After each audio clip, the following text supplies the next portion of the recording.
What is going on, guys? It's Adam aka Marf. Tonight's show is going to be packed. We have a ton of news, everything that just happened we're going to talk about. We'll be right back right after this for the live show.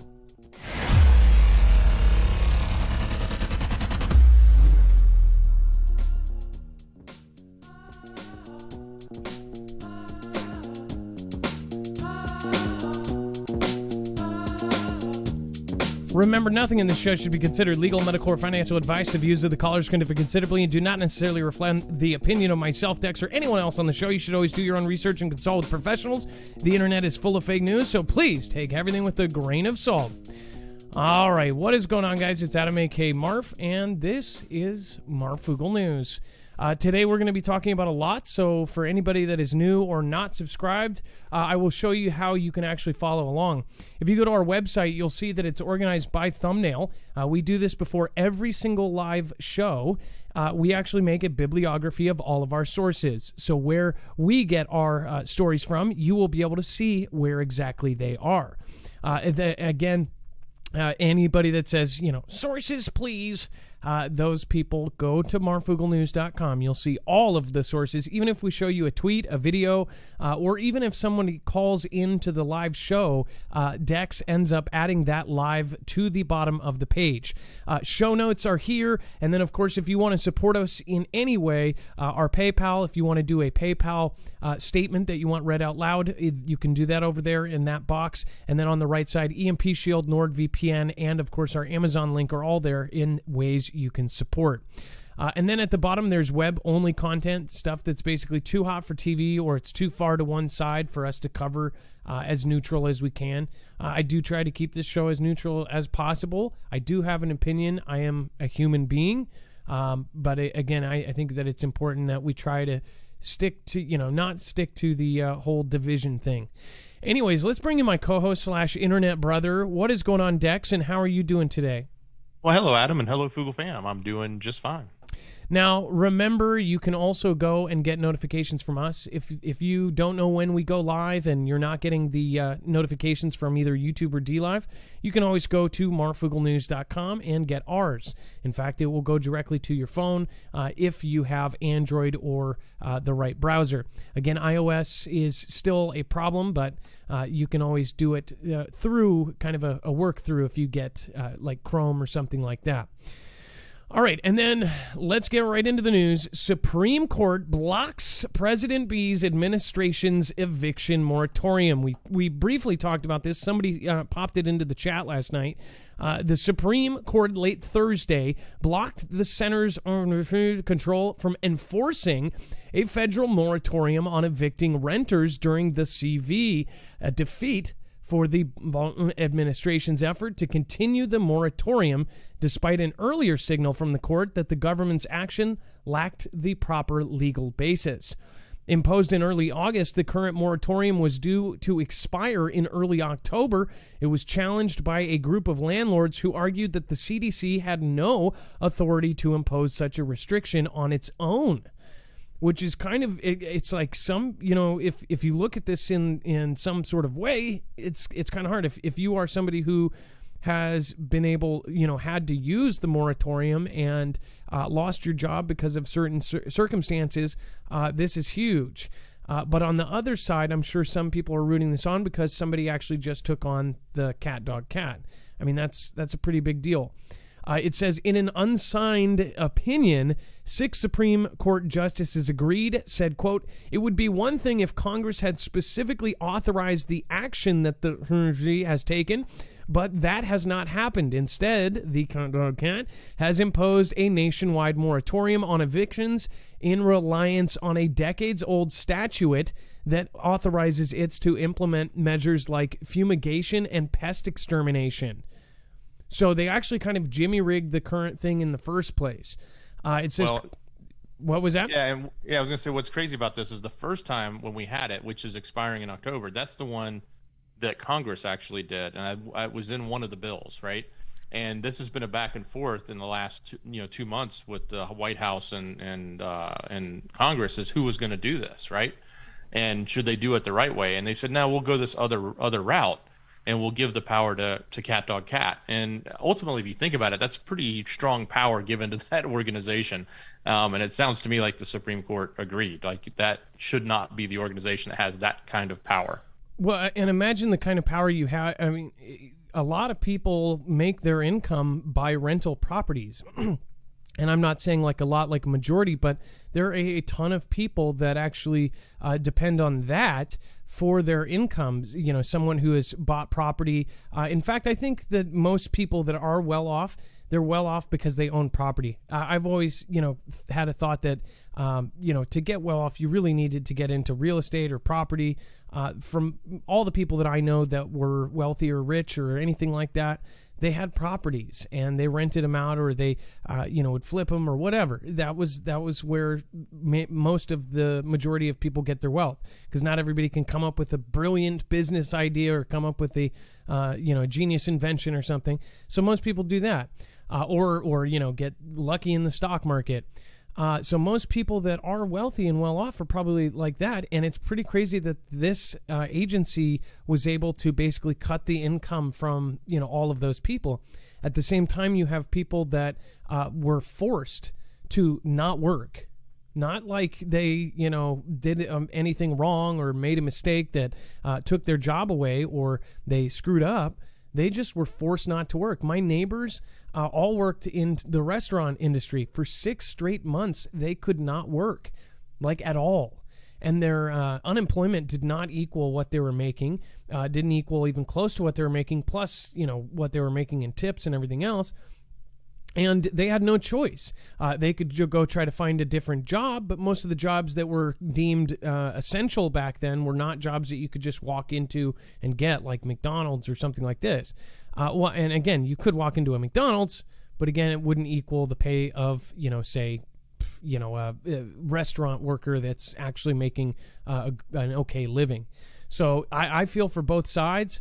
I have personally talked to the people that, manage our property, and they said that we are one of the few that I guess they have a ton of people not paying. They said we've never seen something like this. Even the people that are able to are not. And I don't get that, because I think that you end up getting the eviction on your record anyways. So I don't know why people would do that. You're going to have a really bad mark on your thing if you have that. So it's this, but it really, for where we care about it in as a whole, as a group, one, I care about the people that are going through this. I hope that none of you are, and I'm sure some of you are. But on the other end, that means a ton of people are going to be homeless, or, bouncing around, or out on the street, or with family, or trying to find a scenario. People are going to start to, the desperation is going to go up. And that means there will also be an increase in crime, in theft, and everything else. That is an actual thing they can see with homelessness, theft, and all of this goes up. Because think about it, if you can't make money the regular way, or if you don't have a home so you can get a stable job, all of these things, end up, doors start opening to bad things.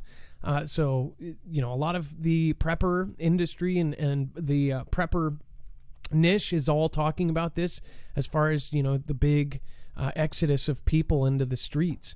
So will it be that bad? What do you guys think? Put it in the comments below. What do you think will actually happen? Do you think that this is going to be extremely noticeable? For me, I'm in Washington and in downtown Seattle. Downtown has been the worst it's ever been. And I will say, I've seen some people that do not look like they've ever been on the street before in their lives. People that are dressed nice. I've seen people in suits that are living in their cars. So very, very sad situation. Rhonda McKee says, thanks for all the work that you put into all of your updates. I appreciate the news that you bring. We sure don't see that on the MSM.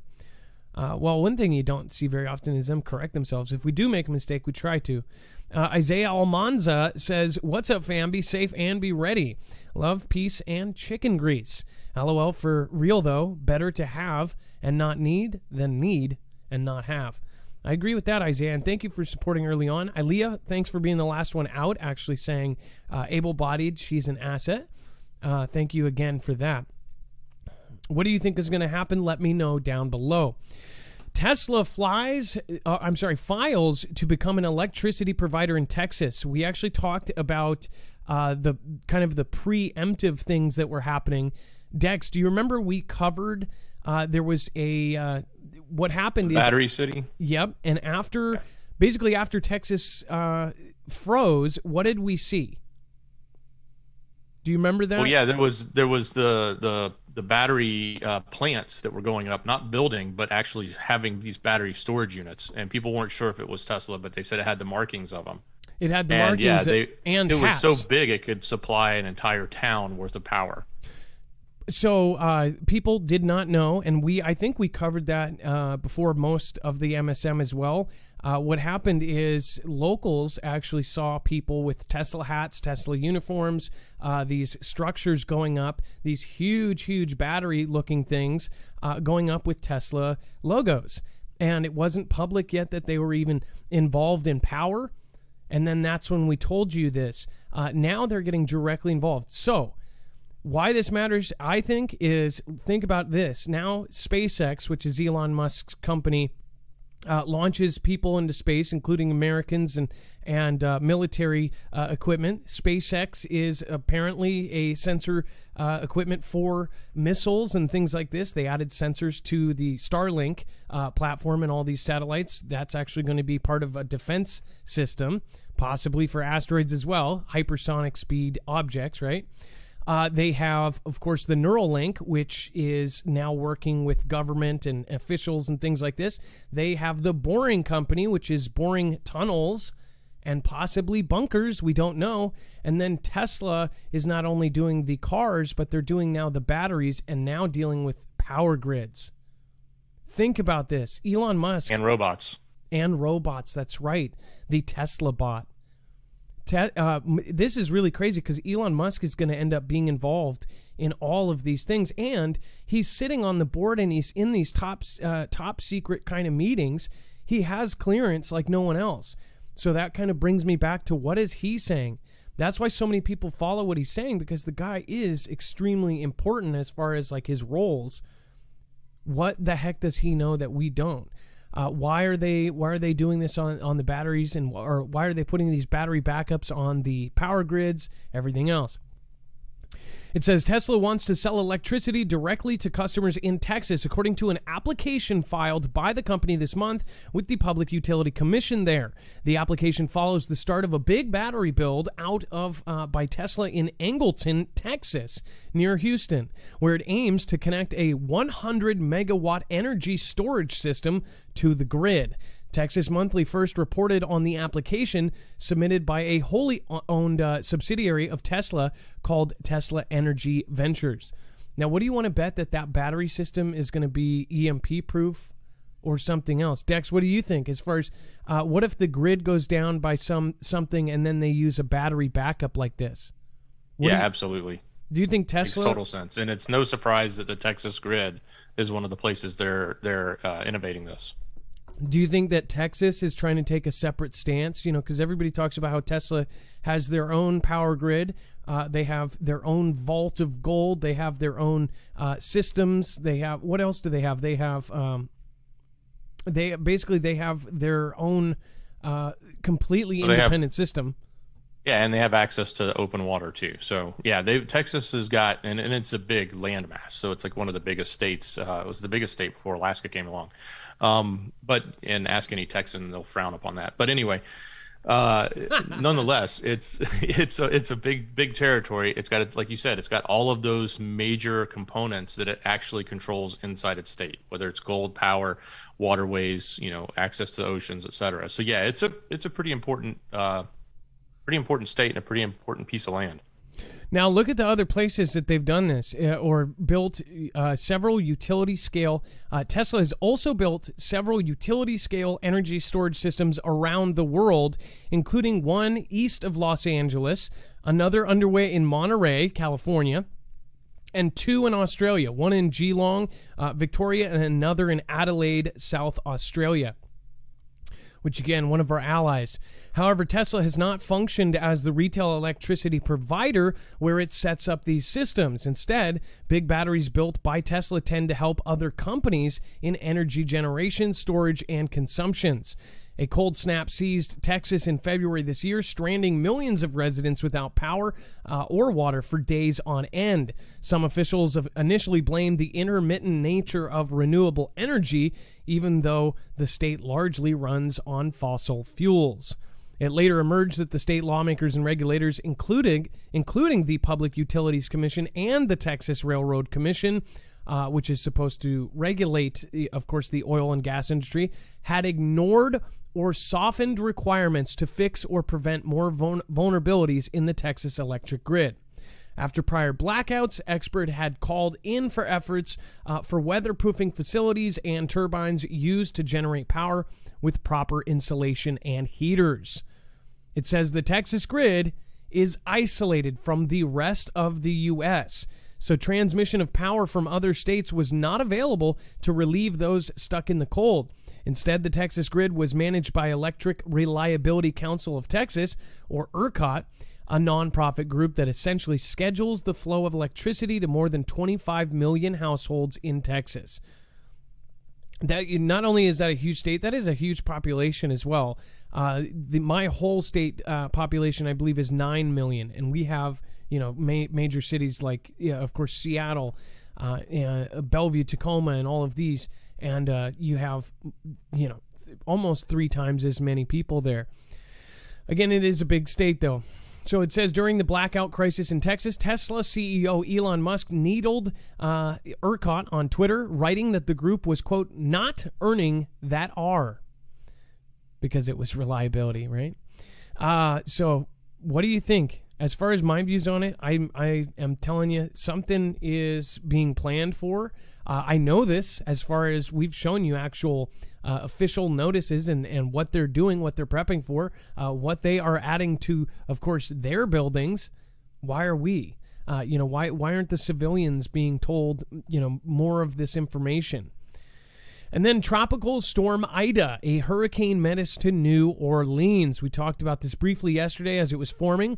A lot of people said that it was similar, or they said that it was forming and it looked a lot like Katrina did, which Katrina was one of the worst disasters in our history. It says Tropical Storm Ida has prompted a hurricane warning for New Orleans and a state of emergency for the state of Louisiana as it pushes across the Caribbean towards an initial strike on Cuba Friday. It says, unfortunately, all of Louisiana's coastline is currently in the forecast cone for Tropical Storm Ida, which is strengthening and could come ashore in Louisiana as a major hurricane. And Gulf conditions are conducive for rapid intensification. It says, by Saturday evening, everyone should be in the location where they intend to ride out the storm, the governor added. It says the U.S. National Hurricane Center said Ida was expected to cross the tobacco-rich western stretch of Cuba as a tropical storm starting Friday afternoon, and then, of course, strengthen before reaching the Gulf Coast late Sunday or early Monday. So I'm praying for the people that are in Louisiana and, of course, in that area. But every time they say it's going to be really bad, it ends up not being. And then it really seems like the ones that they say are not going to be bad end up being the record-breaking, horrible ones. A lot of people in my audience probably think that, of course, some of this is due to man-made stuff.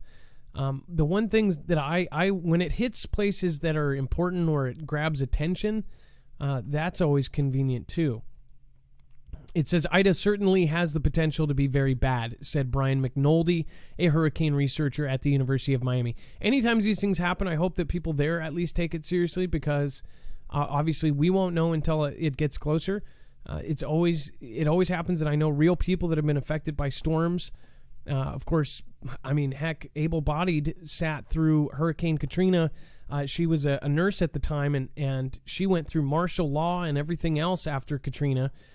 Ended up having to have an escort take her to the hospital. Saw a lot of corruption, saw a lot of messed up stuff. Speaking of which, I don't know if we have the video on our Too Hot for TV. Dex, there was a video of a young woman soldier that was talking about martial law, and basically telling the good old boys vets that, if we have martial law, that, if you go against us, you become the enemy, that kind of thing. Like, basically, it was taken out of a longer video that she did. I remember seeing the longer one. And she was responding. I can find that. Can we find the longer version so people have the full context? Sure. But what she was saying was partially true, because basically, if you don't do what the military says to do at that moment, you become the enemy.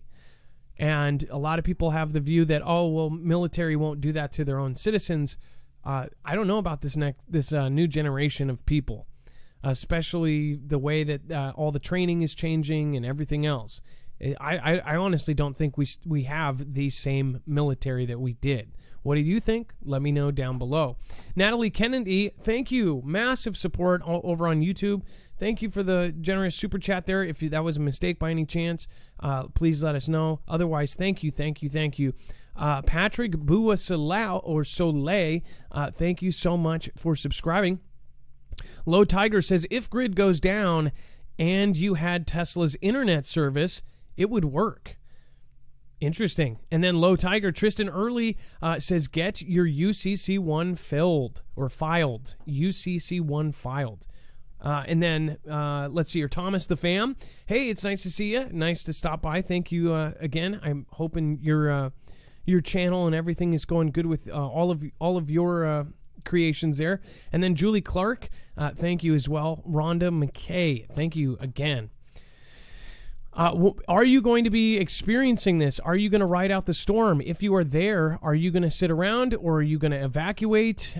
Is it at that point yet? Let us know. Email me if you have video, or again, you can go to marfooglenews.com and go to the top tab that says play my video. When you go to our website, if you have any kind of crazy videos, including any kind, to end up sending us, go to this tab at the very top. Once you hit that, it will bring you to a page where you can actually upload your video or put the link to your video there.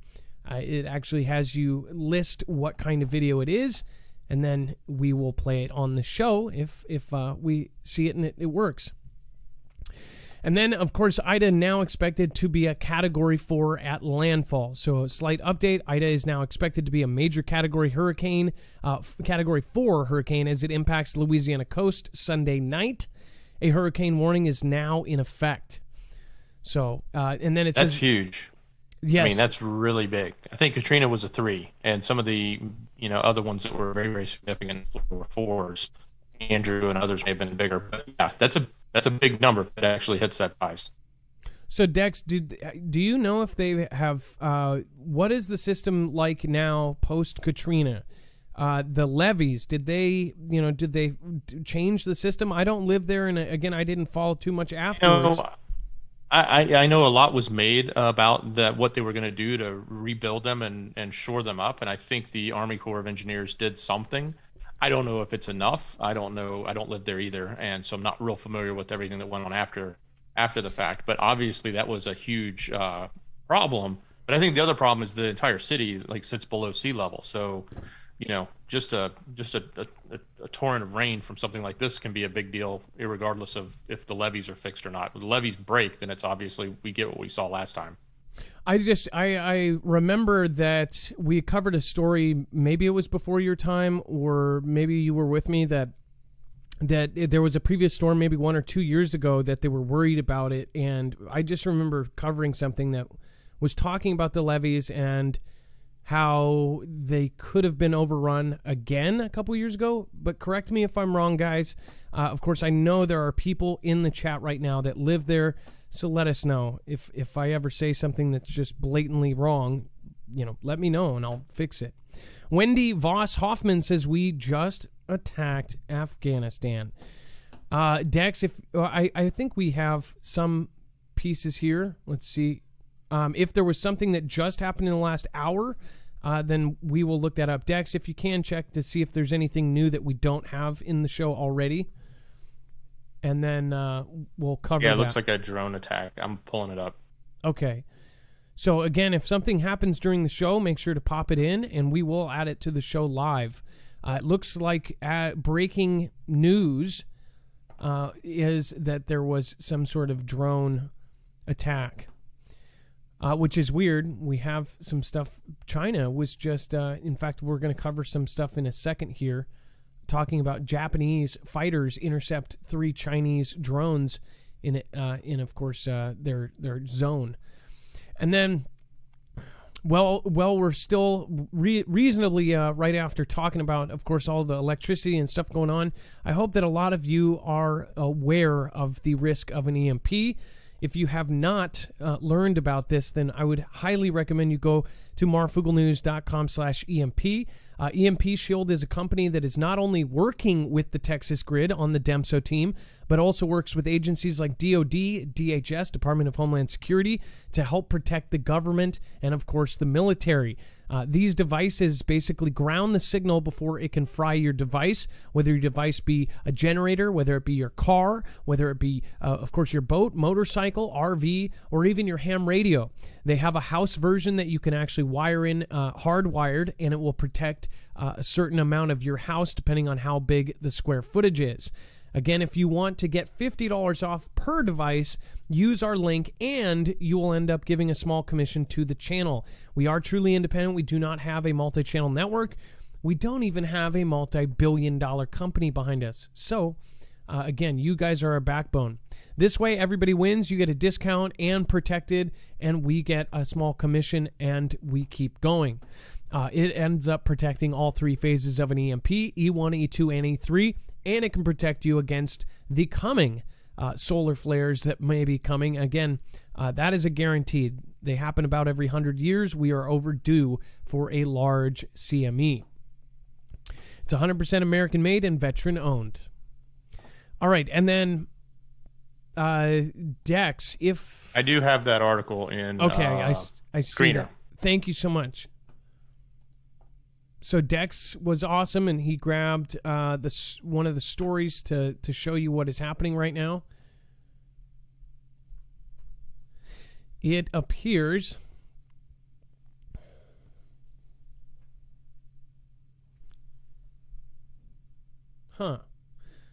Dex, I don't... Well, maybe this has it in here.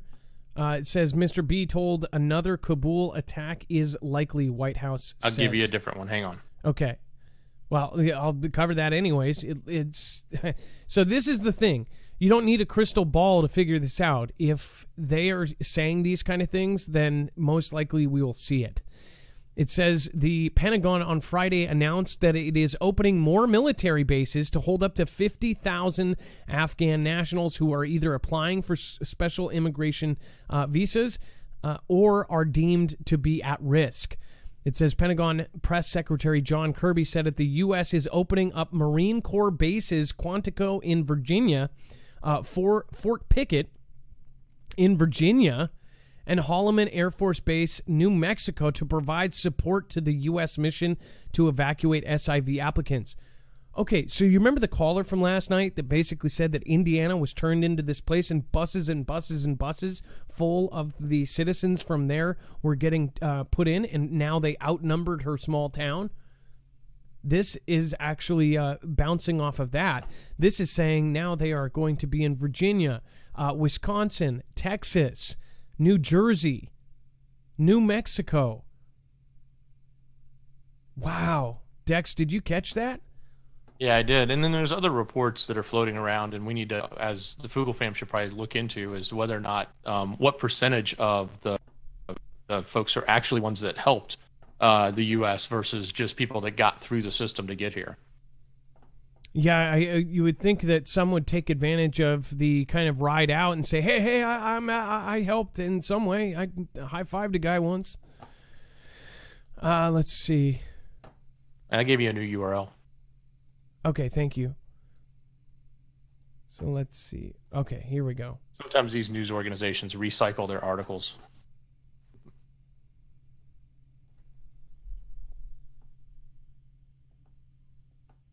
All right, so we're pulling it up right now. And by the way, thank you guys over on DLive. Quantum Cat Stormblade X69, Hola Howitz, much love Adam, Mods, and Foogs. Toadman, thank you. Ninja Geenie dropped in the chat. Nice to see all of the Fooglers, Adam, Dex, and good info for us all. Thank you, and thank you. Lisa K, thank you for being on that leaderboard multiple times in the last month. Frankie714 says, hello everyone from Western Kentucky. And then Meat Puppet 07, and of course, Carrie Ray. It was nice to see your comments on the video down below. All right, so I don't know what's going on here, so hold on. Dex, I'm going to cover one more, and then we'll go back to it. If you can, maybe... Yeah, I think there was an error when it was copy and pasted, so it's there. I think I see it, too. It's a 2 instead of a 4.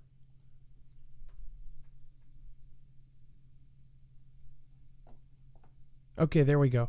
It says U.S. military conducts airstrike against ISIS-K. And, of course, I read that on purpose like that. Jeez. Oh, man. So, it's like, what are we going to do? Is this going to be the start of a war, right? Are we going to do another 20 years and then bounce out? It says the U.S. has conducted an airstrike against ISIS-K planner. A spokesman for the U.S. Central Command said in a statement Friday. Remember, Central Command just yesterday was talking about... didn't they just say... U.S. Central Command is the one that just gave a list of everything to them. Was it not?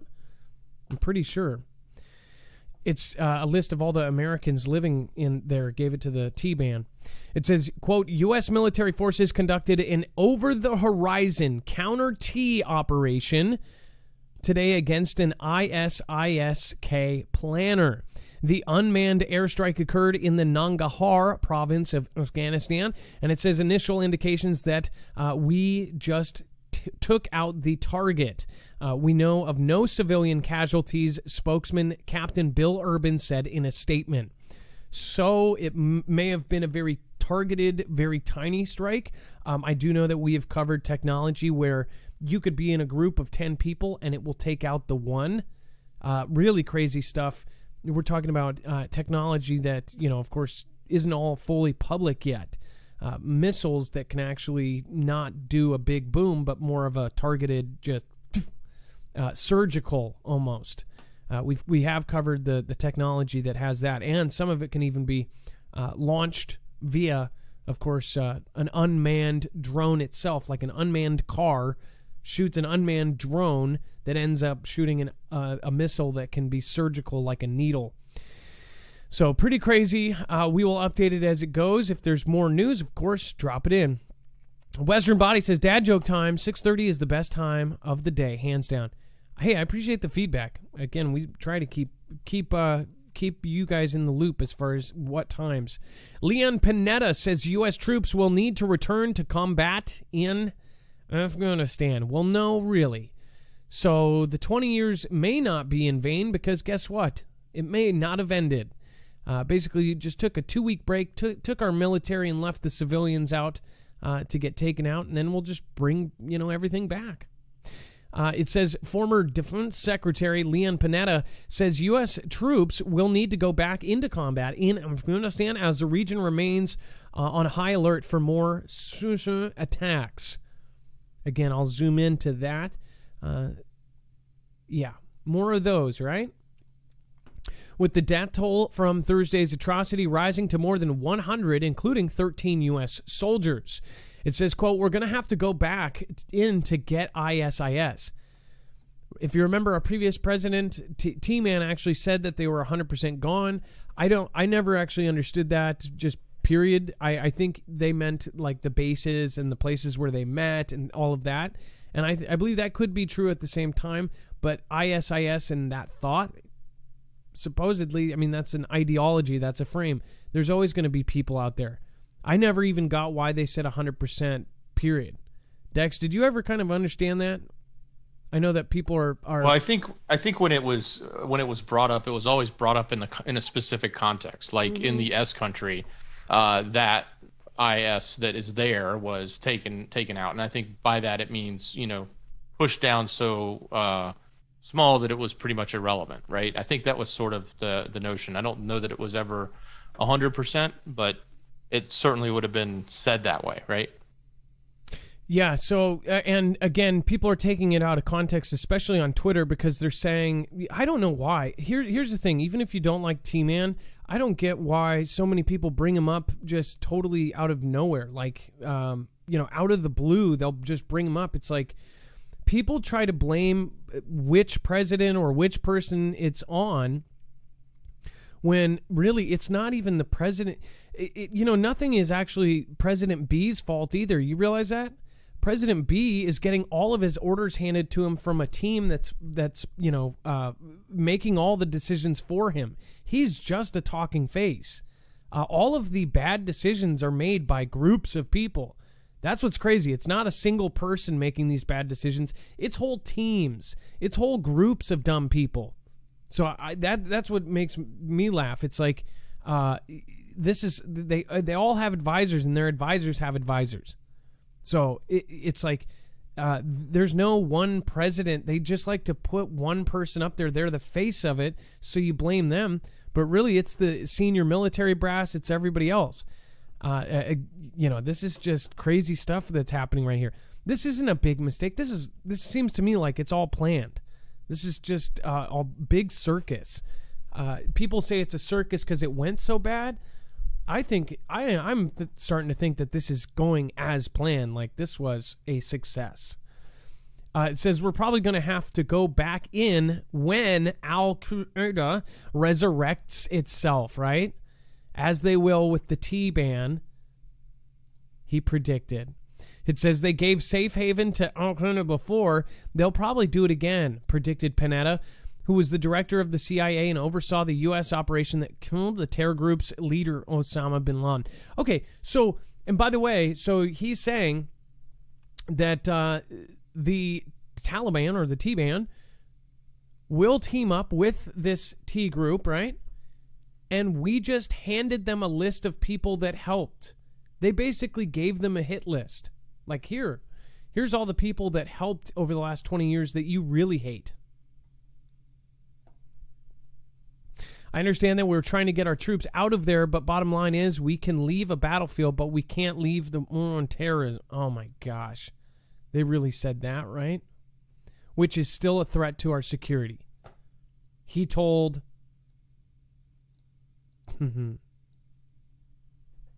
Yeah. And you know which president he worked under, right? Osama? Yeah. Oh, I mean, I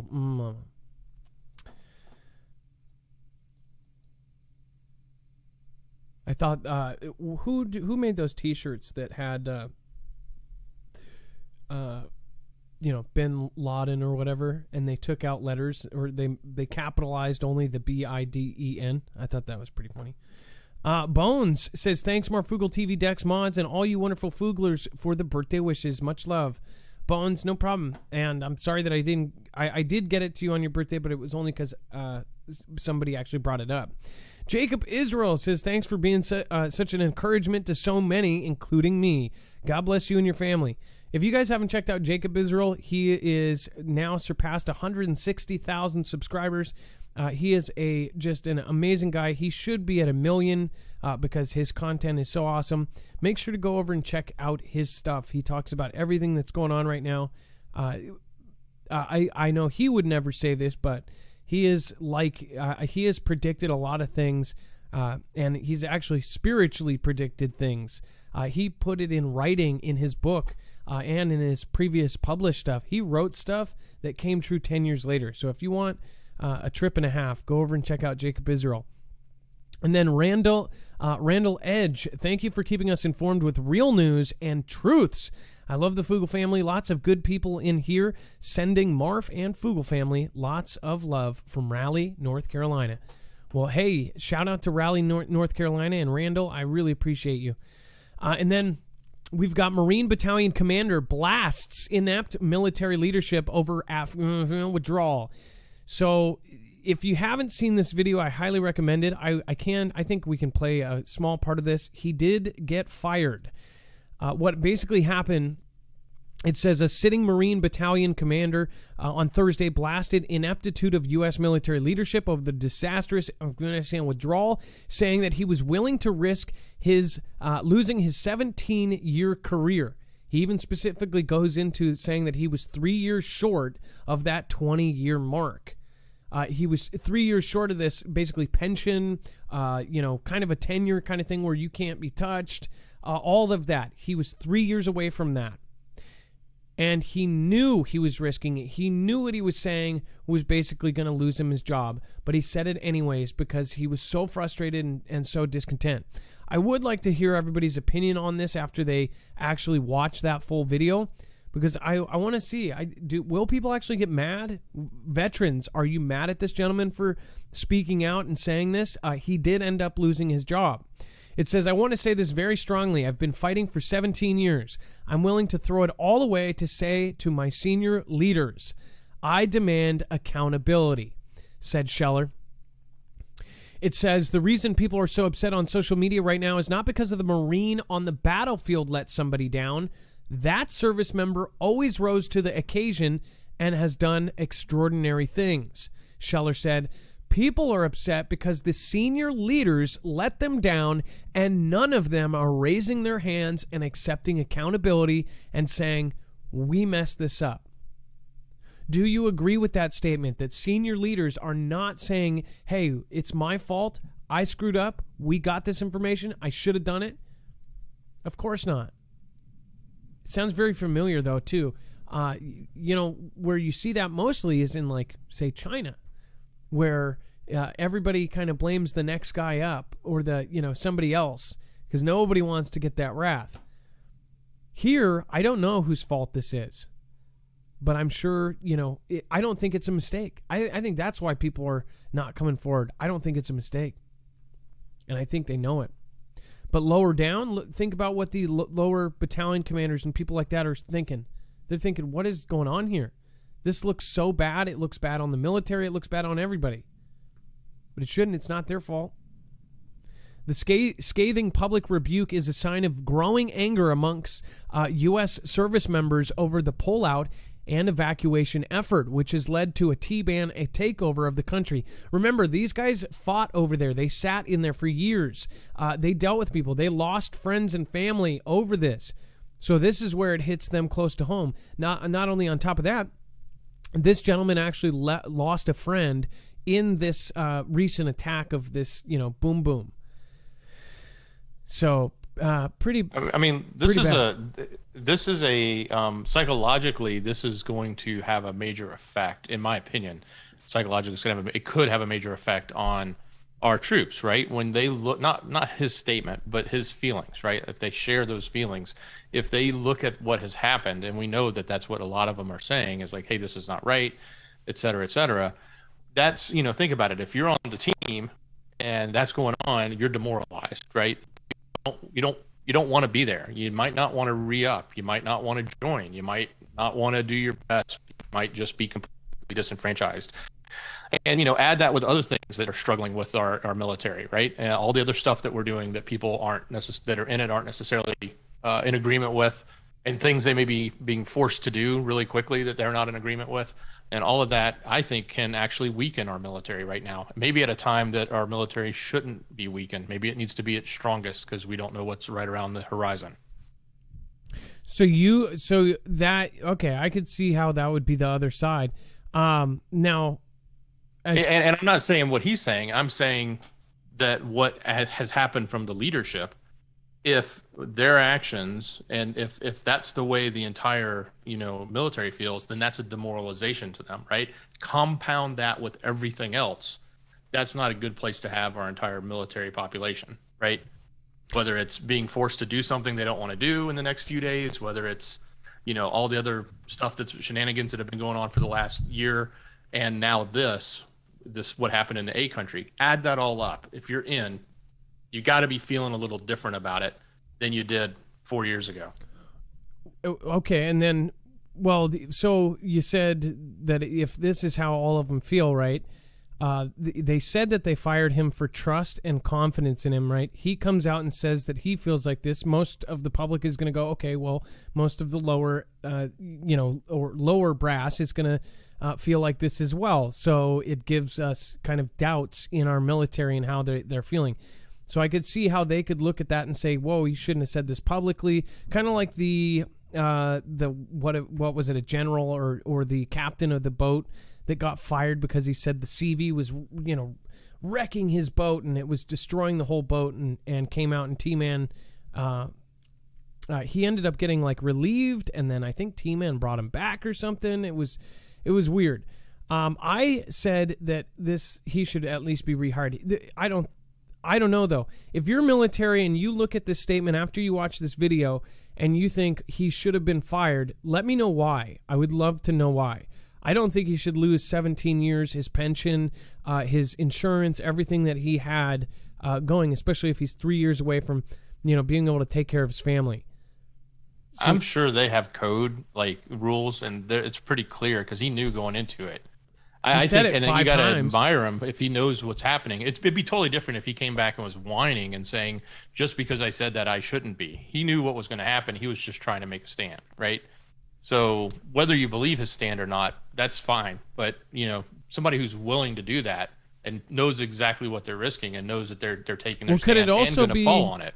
Could it also be propaganda to get people? It didn't really go that viral, I don't think. I mean, Well, it hit all the mainstream. It was on, Tucker and everyone else tonight. So it's pretty big. It did go viral then.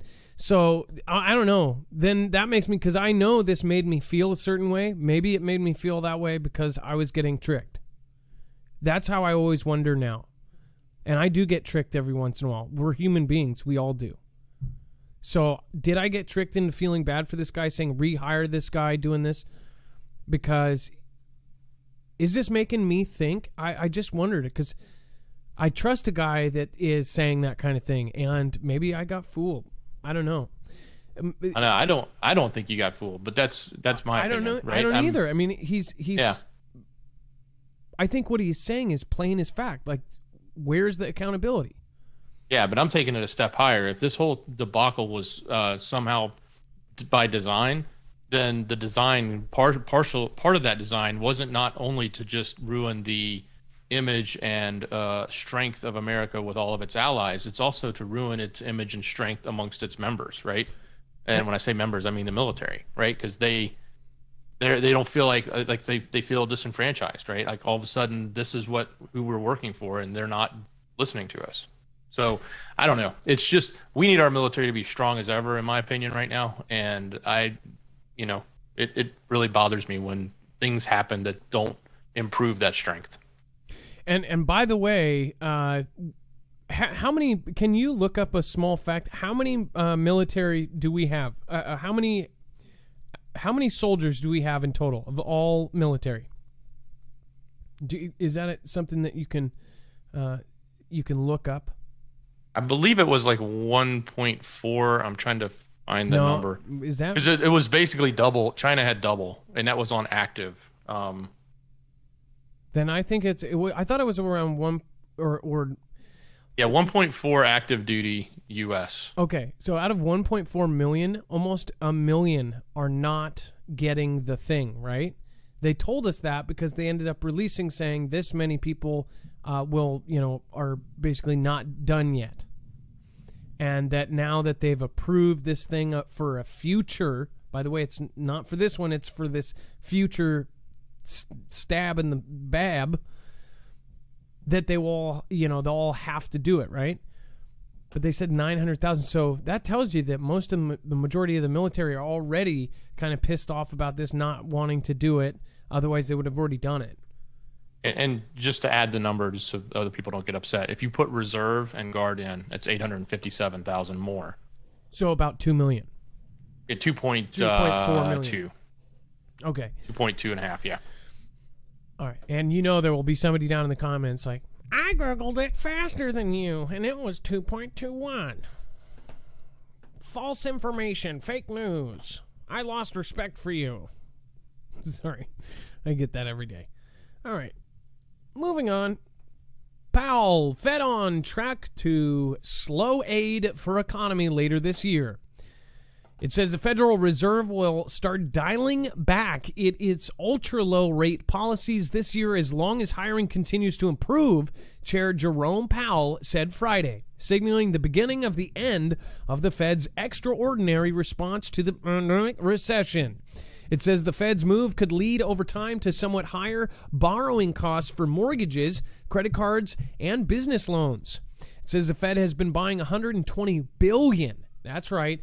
$1 billion a month in mortgage and treasury bonds to try to hold down longer-term loan rates to spur borrowing and spending. Powell's comments indicate that the Fed will likely announce a reduction or tapering of those purchases sometime in the final 3 months of this year.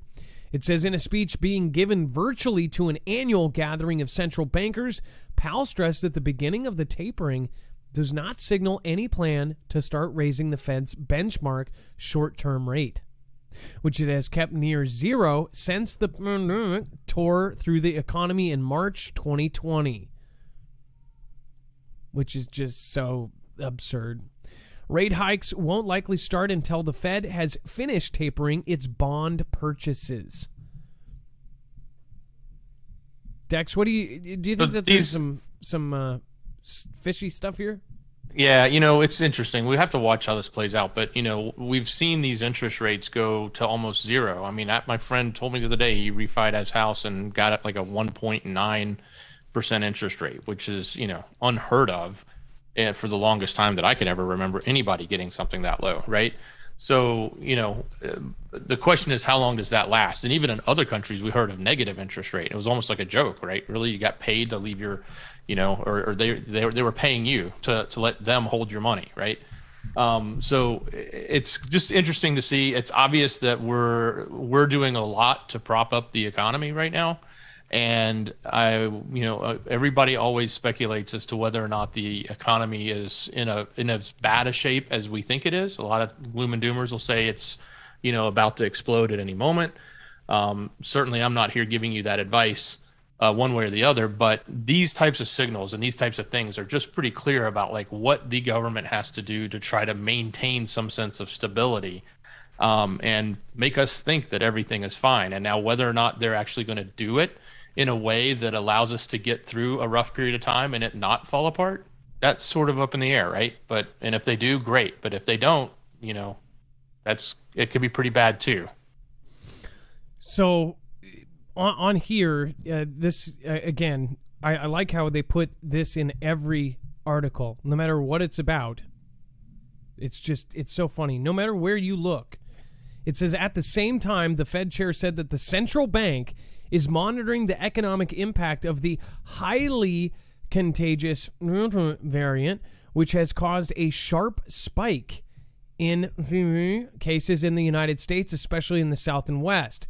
It says, while the variant presents a near-term risk, the prospects are good for continued progress towards maximum employment. They put this in there. It's no matter where you look. They're telling you that, this D is going to come at you. This D is going to come right at your face. I'm going to dodge it. I'm just telling you. I'm just, like that. Better choice of words next time. Matthew 777, thank you for subscribing. Wendy Voss Hoffman, EBS going off in South Carolina, VA, and Galveston, Texas. EBS, Emergency Broadcast System, going off in South Carolina, VA, and Galveston, VA. So, Wendy, what do you mean? Is that for the storms? Is that what you're saying? I would love to. I wouldn't be there. Not in South Carolina. No. So, in Galveston, Texas. Okay, if you can, be more specific. If you want to pop into the regular chat or shoot, you're on YouTube. Michael DePaul. So, can anyone else confirm that or give me some more information that on chat? saying that the emergency broadcast system is going off in 3 different places at least: Galveston, Texas, VA, and South Carolina. By the way, thank you, Lisa K. Meat Puppet 07. Toadman, again, thank you for the Ninja Genie there. Lisa K23. Marf, if all planned, then it's a big distraction from what, though? What should we be attending be? Well, I think that a lot of the stuff in the web-only content, I think a lot of that is something we should be paying attention to. Cloud Pharrell, The Real Sift, thank you. Bear Lover 9000. Dixie Doe, Jacktronics. Bear Lover 9000, love it. Okay. And then, let's see here. Yes, got forced to take the J and been having Tourette-like symptoms randomly. Real Roach says, got forced to take the J and having Tourette's-like symptoms randomly. I would be swearing too, though. Lynn, let's see here. Wait, what? I'm in South Carolina, says T-Lynn40, so she's not aware. Let's see. Able-bodied says the real news is on the Cat Dog Cat website. All right. By the way, while we are here, boom, boom. Oh, Murphy's Law, the audits, miracle coming in. Well, we're on it, and we know that we've got able-bodied in here. I just want to say. I just want to say thank you to everybody here. I want to pop in to chat. Able-bodied, thank you for being a peaceful presence in the chat. You are a strong-willed, very incredibly smart, and you've been through so many different things in your life. You've been in this chat virtually every single night, more than I have. So I want to say right now that we are going to mod Able-Bodied. She has been here for close to 3 years, if not 3 years, the entire time that I've been around. OG Foogle fam. Able-Bodied, thank you, and I would love to have you as a mod. Again, mods have to go by kind of a simple thing. Usually they give multiple chances. We usually give people 3 chances. If they're straight up trolls, I even tell people to they're having a bad day. They're kicking the cat type thing. A lot of people come in here, and if they're trolling, or if they're not trolling, maybe they just disagree with you. They come at you. We can always give those people a chance. We can also, sometimes people just need a bunch of people to say, hey, how are you doing? Have a better day.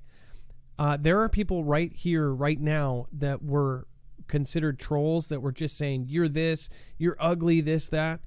They are in the chat because we ended up being nice and nice and nice and basically told them, what is really going on?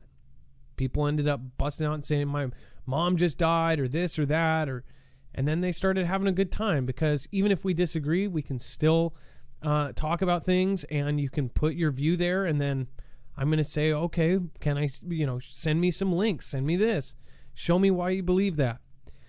So that's why I think we have so many different people from so many different eras. We have people on the left, we have on the right, we have everywhere. And in my mods, we actually have a good balance too. We have people on both sides of the aisle.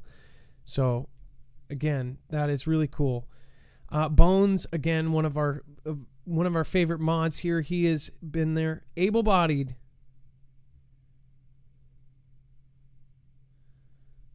Let's see here. Oh my gosh. I found you and I'm not on the right one. Dang it. All right. And then Dex, if you could, can we talk about Taiwan, Japan?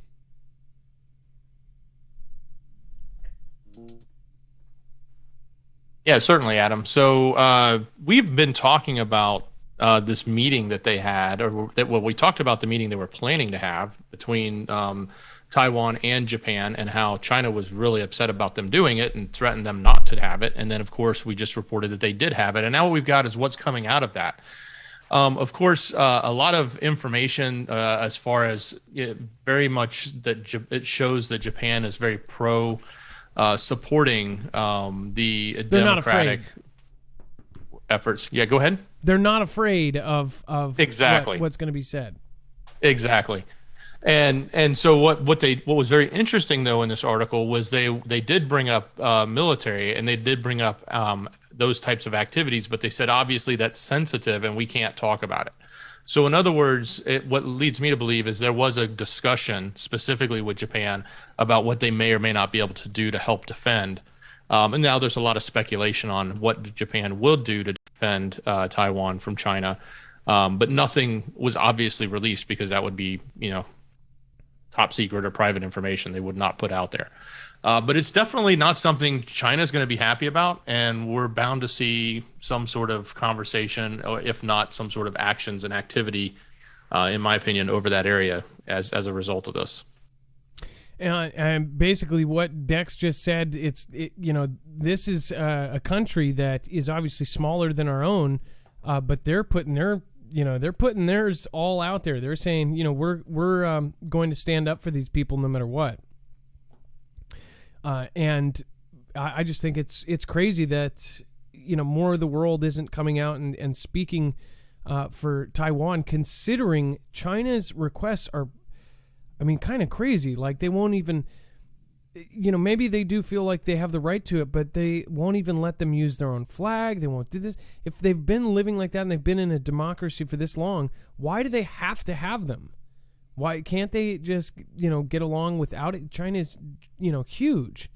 Why do they have to have Taiwan? Why do they believe they own that? Obviously, I see the history there. They used to be, under the same rule, but then things changed. Now we're in a modern society.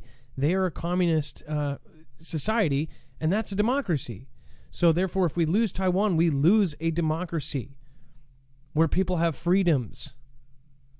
Then if they go back to that, they're going to be under this rule, which everybody knows that they're doing horrible things.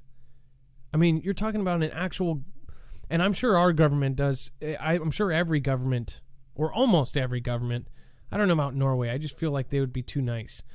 But every government does horrible things. But this government, it's the kind of government that you'll wake up without a kidney. Susan A. Well, take a look at NK and SK, right?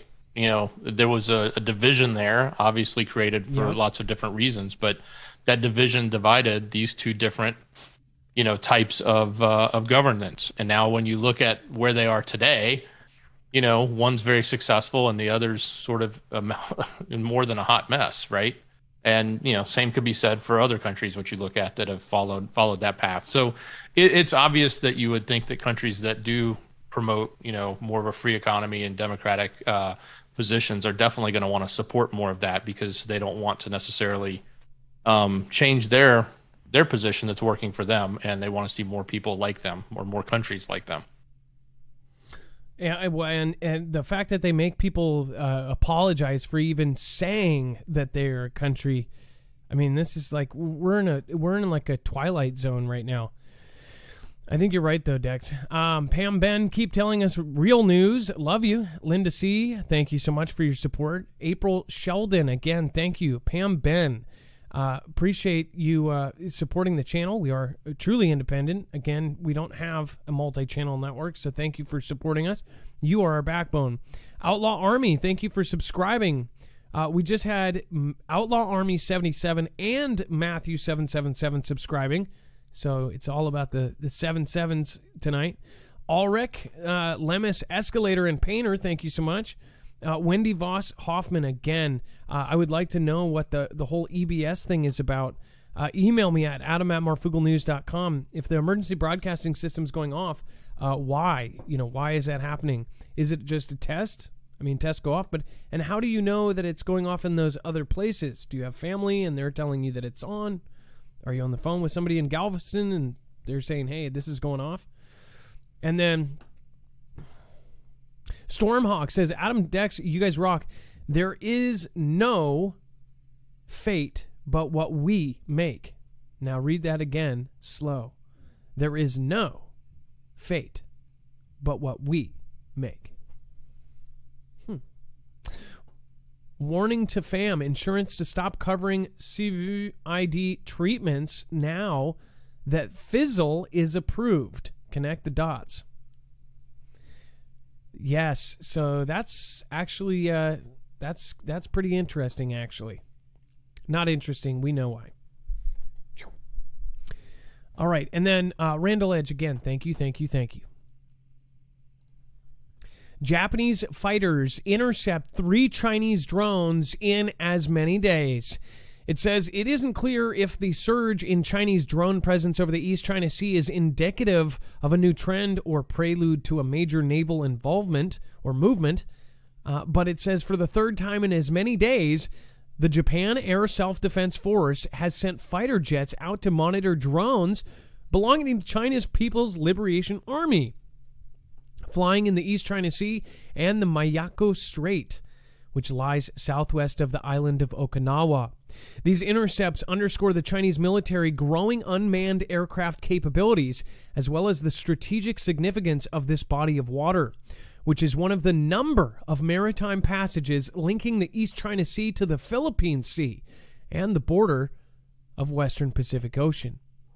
This recent flurry of activity began on August 24th, 2021, when a lone Tengyong TB-001 Scorpion medium-altitude long-endurance or MALE drone flew into the East China Sea northwest of Okinawa. A single People's Liberation Army Harbin BZK-005 MALE drone then flew a sortie back and forth through the Miyako Strait yesterday. Today, another TB-001 conducted a similar flight through the Miyako Strait. In all 3 cases, the JSDF scrambled fighters to investigate the Chinese drones' activities. Dex, it sounds like to me they are looking at these major waterways, and they're doing it with high-end cameras and investigating stuff. They're definitely investing here. They're investing time and resources, and we know why. It's just a matter of what are they going to do next, right? And is this a foreshadowing or just the precursor of something that's about to happen?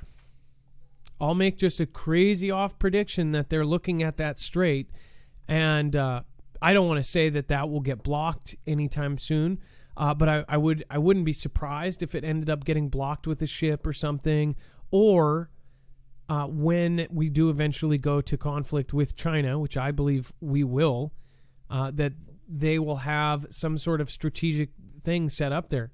Because think about it, if you were to do all of this, you would need to get the layouts of all this. I guess you could say, well, they could just use satellite footage.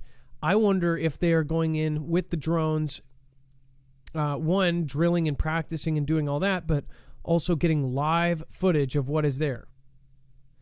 Because at any time, something could pop off. I don't try to, scare people with the whole WW3 thing, but I mean, I'm absolutely sure it will happen.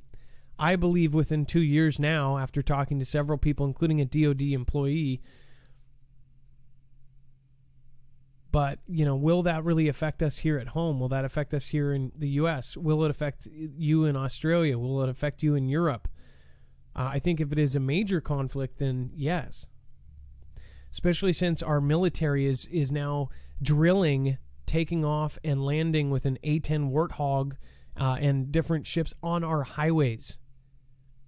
That says a lot. That's saying, well, why would we use a highway as an airfield? Oh, maybe because they destroyed all of our regular airfields? That's the only reason you would do that, is if they took out every target, all of the military airfields, then you would have to use civilian highways, and there's tons of them. But pilots don't know how to fly on civilian highways. Because remember, they have the layout of our entire country. They know where all of our bases are. So they would need to practice on that. Why are they practicing with no power, no GPS? It's like this is a long-term plan thing. And I think it's getting closer. Chris Corner, thank you. Marian Solanke. I mean, what do you think, Dex? I mean, am I totally off here? Oh, no. Not at all. I think, it's all about being prepared, and what are they doing to prepare, and what are they preparing for? Whether they're preparing to be offensive or defensive, And same for us or anyone else that's out there doing this. And these big actions, these big, we've covered drill after drill after drill after drill all around the world, far more than we've probably seen in the media before.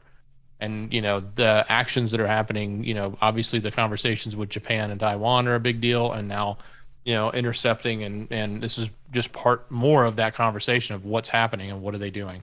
And this was, again, it's like they just did an intelligence plane through here. Dex, did you see that this is a Shangzi JB electronic intelligence aircraft flying right through the Miyako Strait? Right. So that's a specialized plane that would look for defenses. It would have cameras. It would have radars. It would see what is actually there. This isn't a tiny plane. This is a huge plane. So what is up their sleeves? What do you guys think? Let us know. And the sensors they're using, sorry, Adam, the sensors that they're using on the Chinese drones are significant too. What they've seen in the past and what they're doing now, it's pretty significant on what they're mapping out.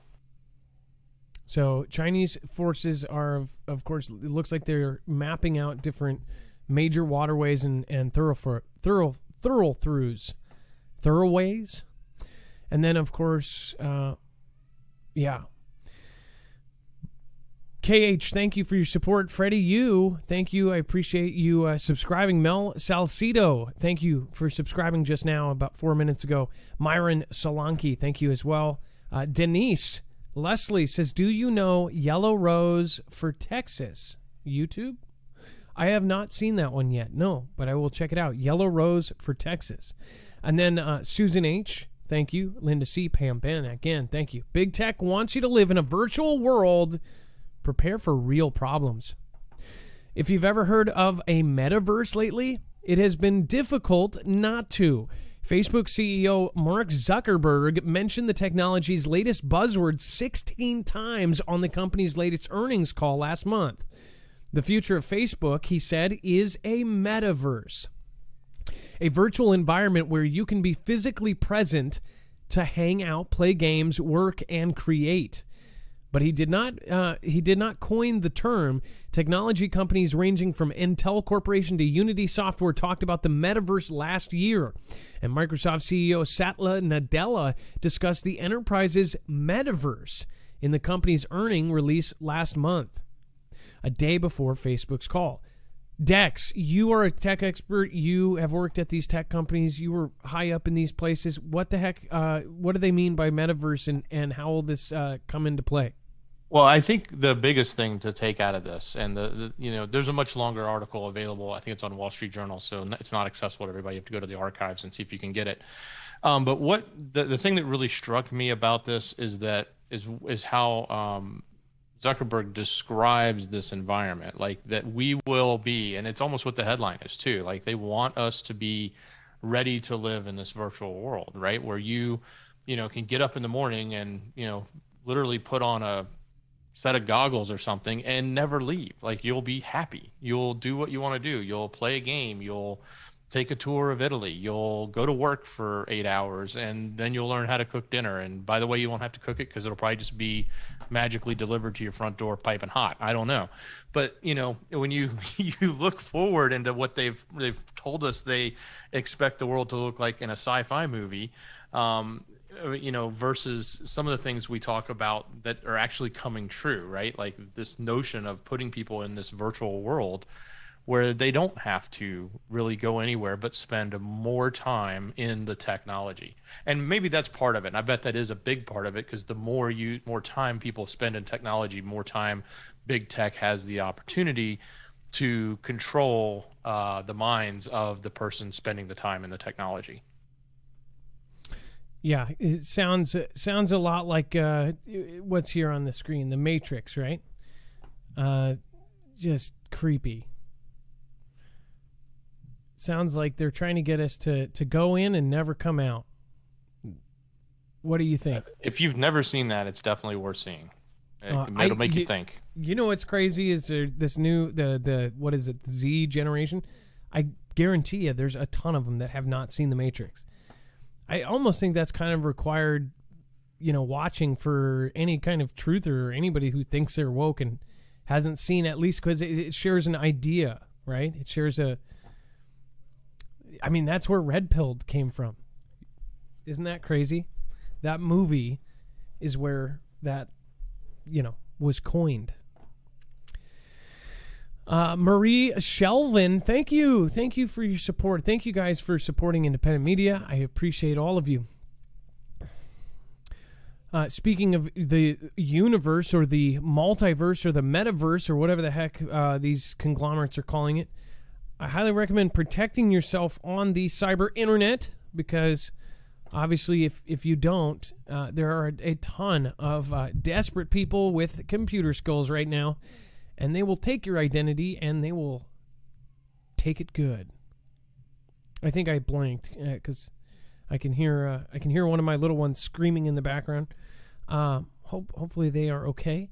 NordVPN, special savings code Marfoogle, marfooglenews.com/VPN. You'll end up getting a giant discount, and you will help our channel out, again, at the same time. It's a win-win for everybody. A VPN can help you do many things, though. You can actually put yourself somewhere else in the world. You can get regionally locked content, like if you wanted to see the top 10 movies or movies that don't even show up on your Netflix, say in France. You could do that. Or if you have a website that's blocked in your country, put yourself somewhere else and go to that website. It also stops people from data logging you. It protects you in public if you're using Wi-Fi at a coffee shop or wherever. Not like anybody sits at Starbucks anymore. But again, now you can do that. marfooglenews.com/VPN. Thank you for helping us in advance. And then, what do you think about the virtual world? Let us know in the comments below. Repairs of leaning San Francisco skyscraper on hold. Engineering expert blasts plan. It says there were 2 fixes proposed for the leaning, sinking Millennium Tower, which we've covered before.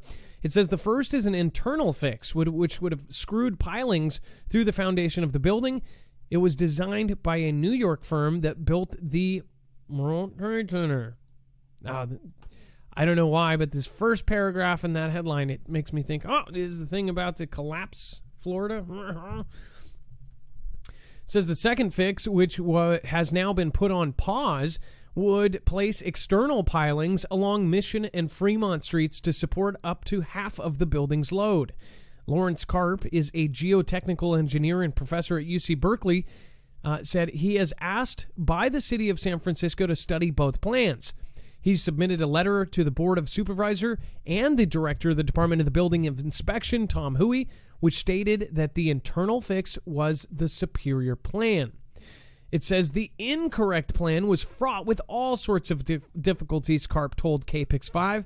The external fix is happening on the weak northwest side of the building, the direction that Millennium Tower is already leaning. Maybe he's looking at it and he goes, maybe they think it's like a tree, so they're going to put the strength on this side to try to prop it up. It says, Karp says each new piling being driven is causing more issues. He says you never place piles or piers closer than the 3 pier diameters apart. There are 36 feet, so they should be 9 feet apart. And they're what? 5 feet or something? As you do one, you're disturbing the ground, and then you go to the next one, and you're disturbing the ground there, and you go to the next one until you have a whole zone of disturbance that can't be fixed, Karp explained. What does this sound like? This sounds like they're about to do some dumb crap, and this thing might fall down, man. It's what it sounds like. If they went down this one plan, according to this person, the building was probably going to go completely over. And this is not a small building. This is a huge skyscraper. It's a giant one. San Francisco.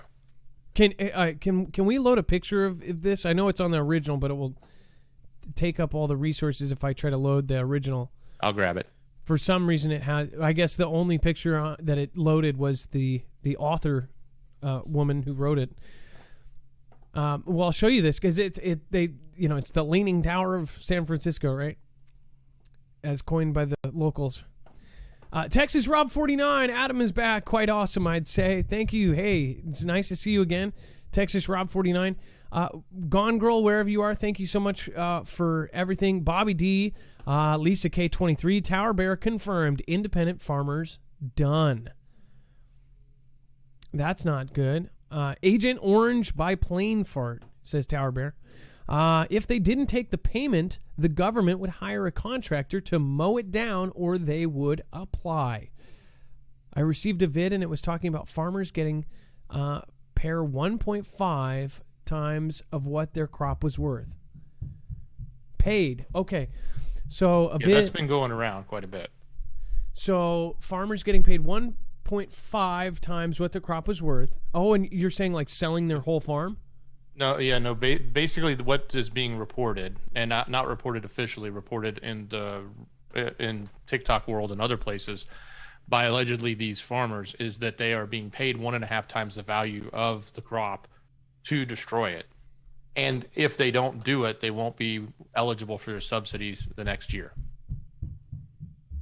So they have two main reasons to do it. One, they're getting paid extra, and two, they would lose out on their subsidies. How would they hide that? That doesn't make too much logical sense unless they said it was because of a pest in that area, but then they started getting smart and saying, hey, there's no pests, and they're saying this to all of us.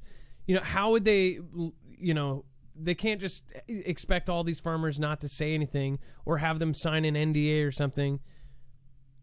It's like right, and that's the way you question it, because like what I've seen is I've seen these video collections of people that say, hey, I've been hired to destroy this field, or yeah, I just paid somebody to do that because I was told to do it, right? And there's like 15, 20 of these videos stitched together, but again, it's really hard to verify. Oh, so and then, okay, yeah, Tower Bear confirmed. Independent farmers done. Well, yeah, so do these videos prove it though? We need. I wish Foogle Fam, hey, videotape them asking you to do it.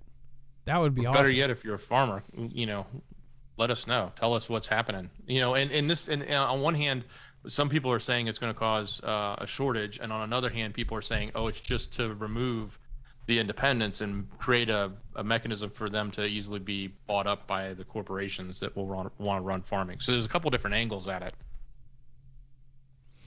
Well, if you're a farmer and you are actually being, paid to destroy your stuff, then let us know.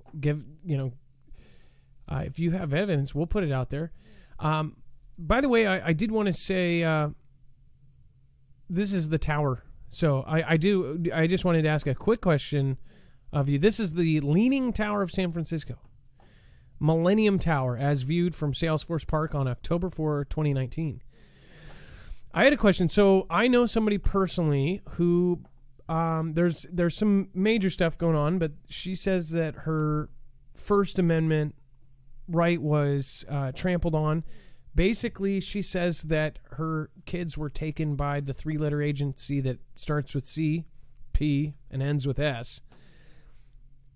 And it revolves around the, getting it or not getting it. And 2 kids get swooped out, taken out. If you saw something like that, would you sign a petition to help that person get heard? If it was surrounding that, or, the person was a good person, didn't do anything horrible. They didn't give any reason of why they did it. And then it kind of surrounds this whole thing about getting something or not getting something. Would you support that, say, a petition to try to get that person's kids back? Just curious. I wanted to get a feel for it. Put it in the comments below if you do stick around. Even if you've commented before, you can comment again and answer that. Really, really sad stuff. One of the nicest Christian women I know, and man, out of nowhere. And supposedly it's partly because she didn't want the things to happen. But it's a little bit more complicated than that, but yeah. Christine K, much love, Adam and Dex. You guys are great. Elijah Muhammad Ali, thank you for subscribing. Christine K, thank you again for your support. Massive support from Christine K. I appreciate you. Randall Edge, Okie Drummer, 2047 Virtual Revolution on Amazon Prime. Watch it. I will. If it's predictive programming, I will watch it for sure, and it sounds like it is. Little Dog has subscribed. Thank you. Hopefully Big Dog doesn't get mad. Deflecting an asteroid before it hits Earth may take multiple bumps. There's probably a large space rock out there somewhere that has Earth's in its crosshairs. Scientists have in fact spotted one candidate, Bennu, which has a small chance of banging into our planet in the year 2182. But whether it's Bennu or another asteroid, the question will be how to avoid a very unwelcome cosmic rendezvous.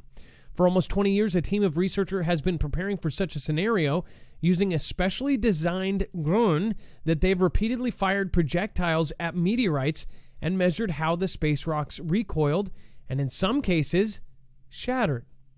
These observations shed light on how an asteroid might respond to a high-velocity impact intended to deflect it away from Earth.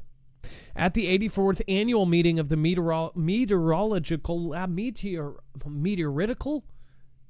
don't even think I've seen that word before. Meteoritical Society held in Chicago this month, researchers presented findings from all of that high-powered marksmanship. Their results suggest that whether we're able to knock an asteroid away from our planet could depend on what kind of space rock we're faced with and how many times we hit it. One thing that I want to point out here is that we are doing so many studies on this, but also they just recently came out with the kind of asteroid that they believe took out the dinosaurs, right?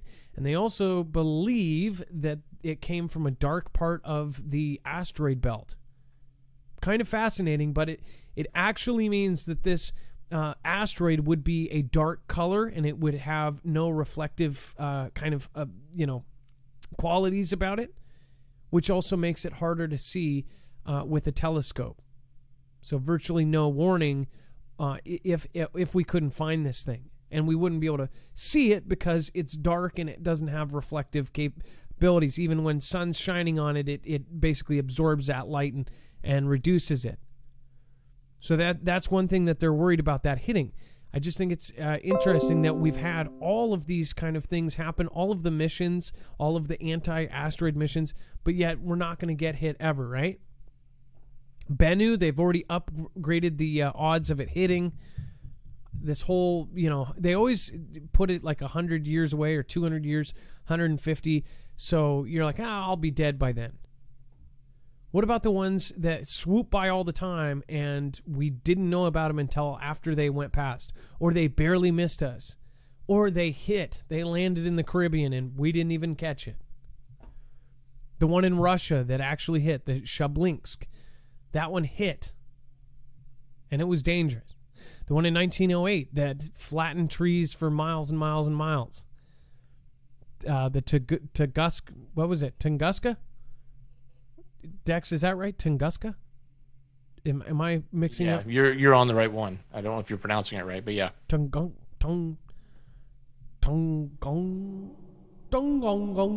Sorry, China.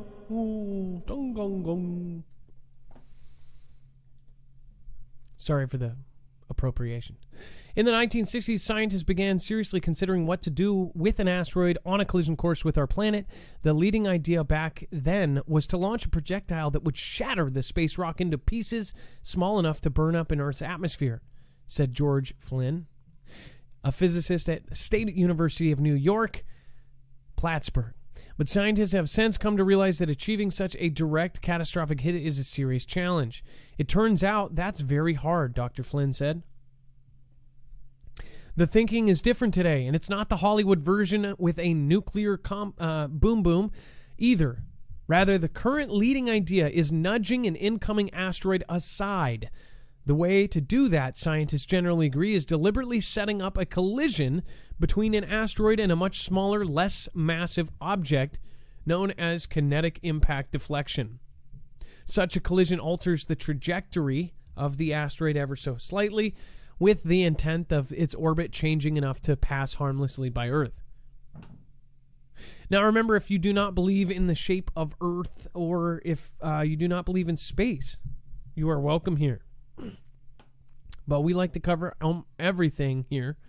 Again, even if you are, I know that every time we cover space stuff, people go, I can't believe you believe in the great live space.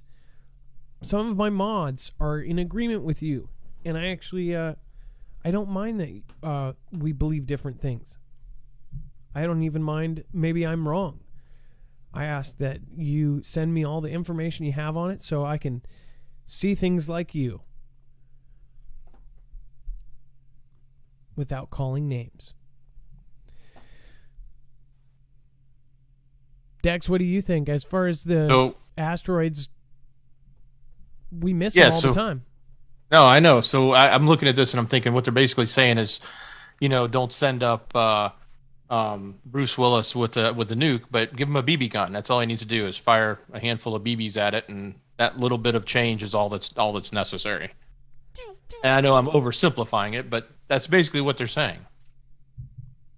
I thought they were even going to do a sail. They've also talked about that, the sail approach, where they hook kind of a parachute with a solar sail, and then the sun slowly, puts it reflects or something, and somehow that ends up pushing it away or off to the side. These are going 20,000 plus thousand miles an hour. So I also heard they were going to take a capsule from the Soyuz mission and have it dock, and then accidentally fire its thrusters and move it out. Yeah, totally screw it up. That actually happened. They've already proved that, right? Yep. That was a good Russian ISS joke. Cops are dressing up like FedEx guys and arresting people for drugs. What? Yeah. I just made like 20 viewers super paranoid about the FedEx truck outside their house. A federal court ruled this month that evidence of drugs obtained by police from a package at a FedEx sorting center was not seized unconstitutionally, rejecting the defendant's arguments that the seizure violated his Fourth Amendment rights. At the center of the decision is a little-known agreement allowing law enforcement agencies to seize parcels at the shipping behemoth sorting centers. Whoa. So it says individual cops, however, determine which packages merit attention, allowing them to zero in on people's property, dress up as FedEx delivery men, and proceed with arrests if they testify that a drug dog alerted them appropriately. So wait, why do they? I'm sort of confused. Why do they have to dress up like a FedEx guy to go in? Or it's to be undercover. So imagine they pick up a couple packages en route and they start to see a trend, and then they say, okay, well, we know it's coming from this facility, so let's go there and we'll be the friendly FedEx guy who pulls up in the truck. And oh, by the way, a dog will pop out, which may have a FedEx uniform on. I don't know. Well, right? No, I'm wondering. And then once they sniff something, boom, they go in. Okay, wait. I'm wondering if the package comes. They say it's technically legal at the sorting facility, right? So they go. They see this package keeps coming from here, or they get it. It has drugs inside. They go through with it, and they deliver it. And if that person accepts it, think about that. If the FedEx guy was an actual cop, and he goes, "Oh, here, can you sign for this?" And maybe they'll even clarify, it's from this and that. Here you go. And then they sign it, and then they bust out the handcuffs and arrest him. Like, maybe they have to take possession of it or something. I don't get with the dressing up, maybe to be undercover. Yeah, I certainly think they could go that direction. I think it's the other direction. Like, I think, it's one thing to get the buyer, but they usually want the seller because the seller is selling to a lot of buyers, right?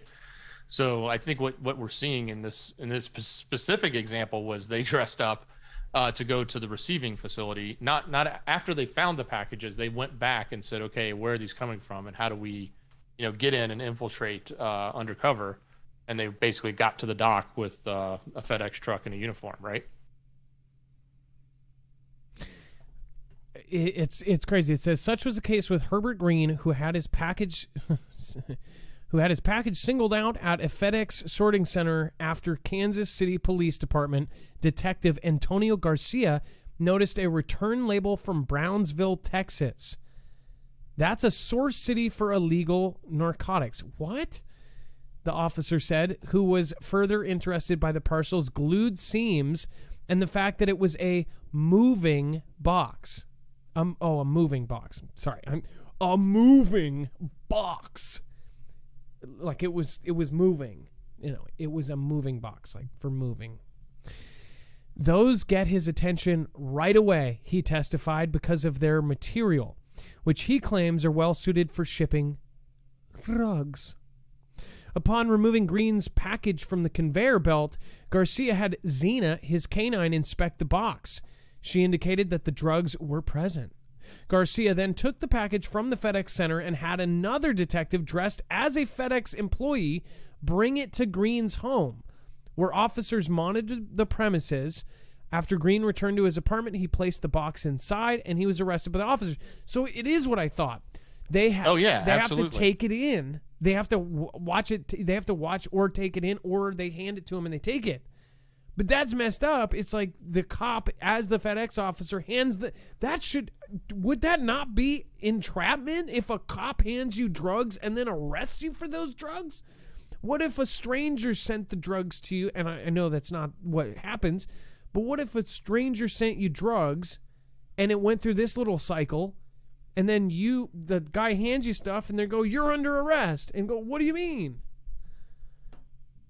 I think this has got to be a violation of something, but apparently because they have this agreement, they can do it at the shipping center. So they can't walk up. The cop can't walk up with a canine randomly to a house and go, "Hey, check that package." That's a violation.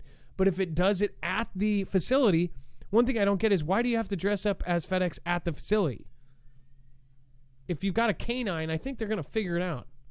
Hey, why does Bob keep bringing his dog in to sniff all the packages? Including mine. That's just weird. Well, the one takeaway I'm getting from this is, if you're in that business, stop using moving boxes. Like, it's not that hard. Call Uline and get some regular shipping boxes so you look like a professional shipper. And then this guy won't pay attention to you. And don't put your return address as, Brownsville. Yeah, and don't put glue on the lines and write drugs on the side. I mean, why do they always have to write drugs? Crack cocaine right on the frickin' side, Or do that, write crack cocaine inside, and they'll go, it's a joke package. Nobody would write crack cocaine on the side of the package. Skip that one. It's upside down world everywhere, so I would think that would work. Not ironically though, my postal woman who delivers here tells me that they every day their facility, the local facility, smells like marijuana every day. They get boxes every day. Well, here it's legal, so I could see them turning a blind eye to that. I don't know. But that's pretty crazy. Now, here in Washington, since it is so legal, it's not like, you have to have a thing. If you have an ID and you're 21, just like a beer, you can walk in a store and walk out with it, which is so wild to me, because in my early ages, it was like, if you took a hit off a J or something and saw a cop, you would run and drop it. And, it's like now you can smell it everywhere. Everyone smokes it in Washington. Stony Stone, you can't make this shite up. News 3.0 says, "Hello, Adam and Dex, all at the Marfoogle fam. Thank you for all your prayers. I have felt them all. I am blessed. God bless you all." Stony Stone, I hope you're doing well. Just recently had a heart attack a few days ago. If you weren't here for yesterday's show, he called in. SOB, thank you for subscribing. I hope you're a good SOB. Let's see here. Midwest Mini Homestead says they have to be FedEx to keep the chain and obtain factual basis to arrest them by accepting it. I was a prosecutor. Midwest Mini Homestead, that is awesome. That's pretty awesome information. The chain, right? To keep the chain of possession. That is actually kind of like, something else we had, the chain of possession screwed up. Vic Christina, thank you for subscribing. GMA602, thank you for subscribing as well. Love Like God says, YouTube channel The Final Days. She shows FFA weather cams picking up huge planets being hidden daily. What a trip. Master Big Chief, thank you for subscribing. And Christine K, again, thank you. Over on D-Live, Texas Rob, again, thank you. Cloud Farrell, thank you for massive support tonight. Tower Bear, it'll take mayo, bacon, cheese, and hold the JAB. And then Texas Rob 49, the word Fed should be your first clue. Yeah. Fed X. Oh, that is a good one. Chink. That was a good one. Texas Rob, that was a bad dad joke. That was an Ilea or a Marf joke. All right. Dex, do you want to talk us through the web-only content, which is just absolutely unbelievable tonight? Yeah, sure thing. Yeah, there's a lot there tonight. So head over to marfooglenews.com and scroll down. Click on the thumbnail for this show. Scroll down to the web-only content. First up, there's a video there from a famous general, and he's talking about what China is preparing to do, in his opinion. So very opinionated piece, but definitely worth looking into. Of course, the identity of some of the fallen are starting to come out, and their stories are pretty, gripping and heart-wrenching. So if you're into that and you want to know more about that and you want to, salute them, that's we've got some of that there as we found it. Plenty of things going on with other events that we can't talk about. So this section of the website is really almost an entire show of content that we can't really talk about on the show, whether it's too hot for TV or maybe it's two-sided. So go take a look, marfooglenews.com. Click on the thumbnail for today's show, scroll down to web-only content, and matter of fact, click on yesterday's show. You probably missed stuff there too. So we do go out of our way to get you as much other information as we can so you can have the full story. And the another thing, the covering, of course, like he said, the people that have passed, there are different chains of information there as well. There's videos up above in the regular show notes. There is, of course, the video of that gentleman who was the 17 years in the military. Tell me if I'm wrong to fall, to feel bad for him. If you agree with me, then I think we should try to get that guy rehired. One thing I don't get is, where's the upset? And, if he gets fired over his opinion, why is everybody getting fired over their opinions? What happened to freedom of speech?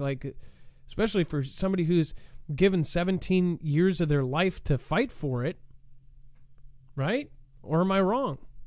Alex Gallegos says, speaking of corrupt police, A-Rod, Alex Rodriguez, kidnapped M employee and the police picked him up from his house.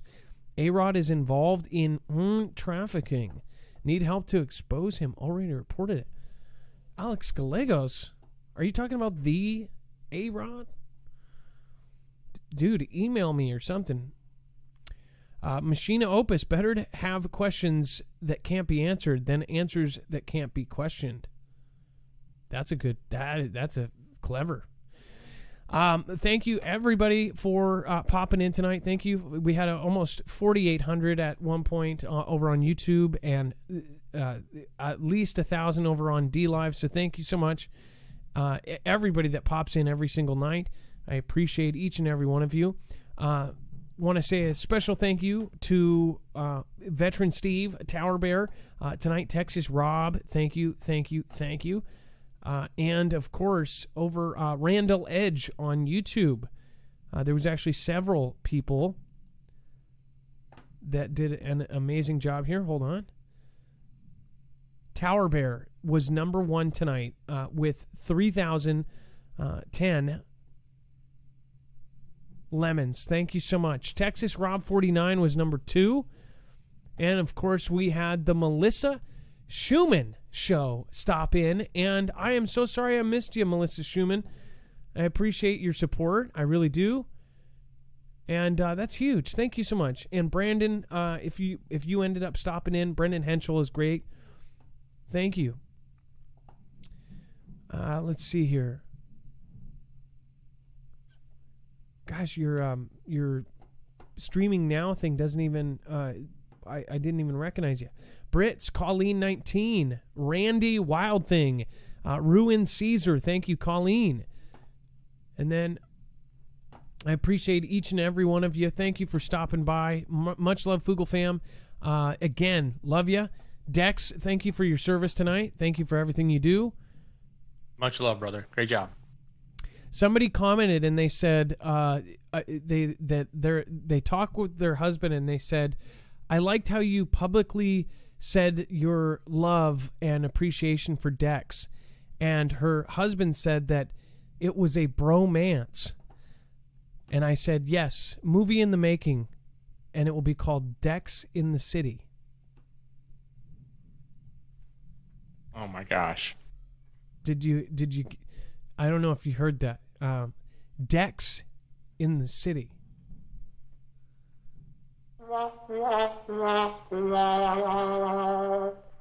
Okay, apparently you did hear. All right, well, thank you guys. It is now time for the shoutro. It's not an outro. It's not a shout out. It's a shoutro.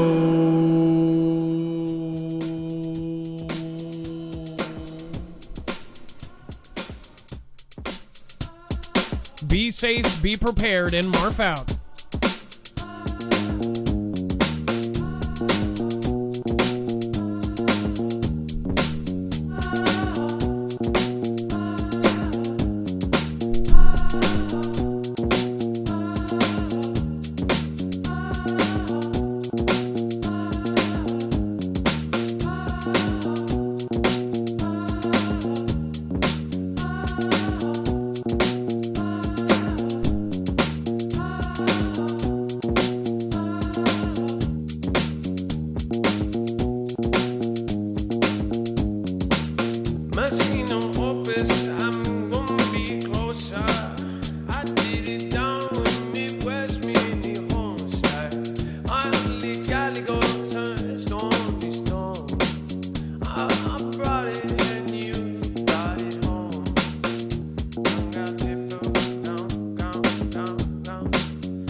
Melissa Schumann, if you haven't checked her channel out over on DLive, make sure to. That is MELISSASCHUMAN, The Melissa Schumann Show.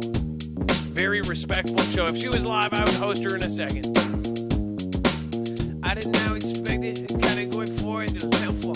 Hey, New Orleans and Hurricane Country. Everybody in the Marines. Everybody is pissed on that bottom of the barrel. Everybody knows, yeah, it's so scarecrow.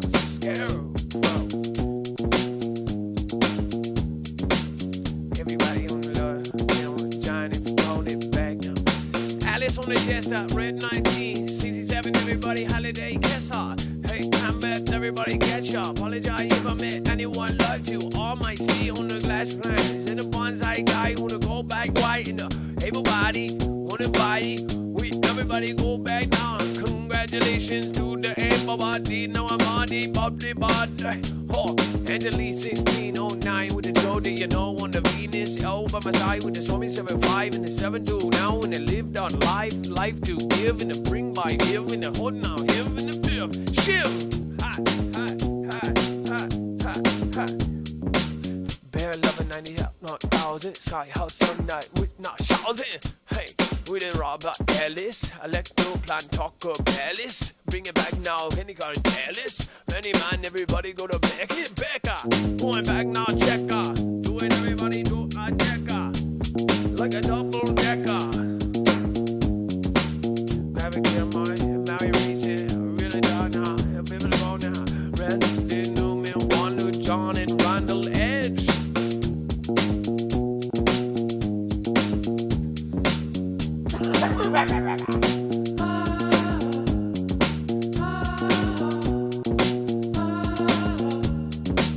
Drive kicking all day for the coffee. Ice Hellraiser, everybody popping. Popping, locking, save yourself, sheeple. Bring it right down, we that people.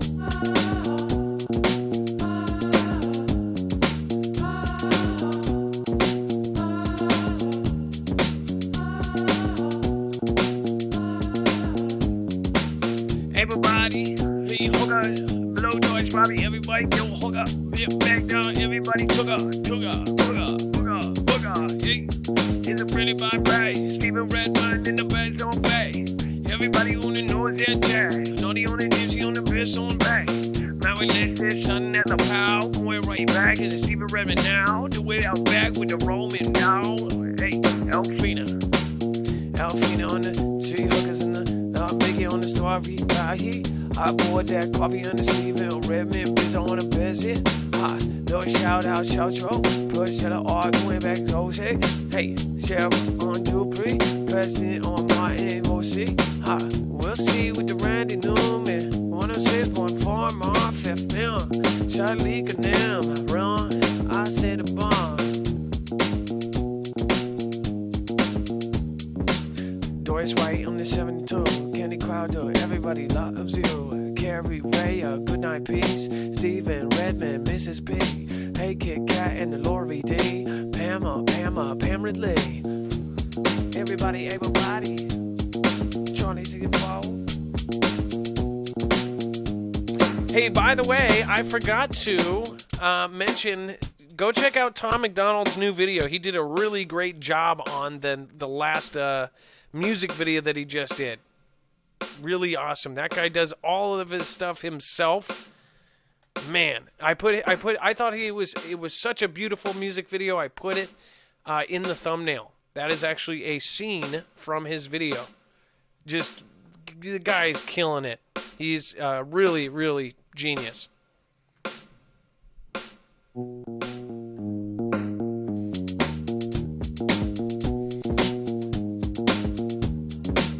Vet Prepper, Dr. Pepper.